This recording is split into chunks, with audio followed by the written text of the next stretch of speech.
My name is Anthony Riley. The name of my trailer is Riley's BBQ. This is my first time doing a barbecue trailer, and I've been wanting to do it for like the last 10 years. And so I finally broke down and said, I'm gonna do this. The trailer is nice, the inside good. Like I said, a nice wrap, and it's awesome.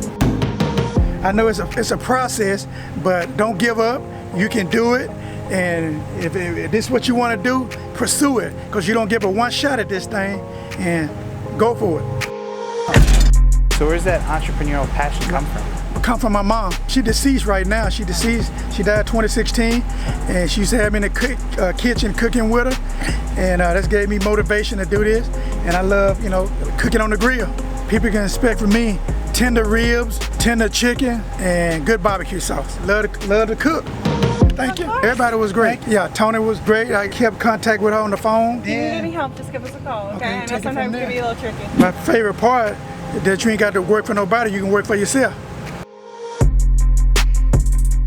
So what does it feel like now to own your first business? Oh, it feels very nice, man. It ain't nothing like it, Ain't nothing like it.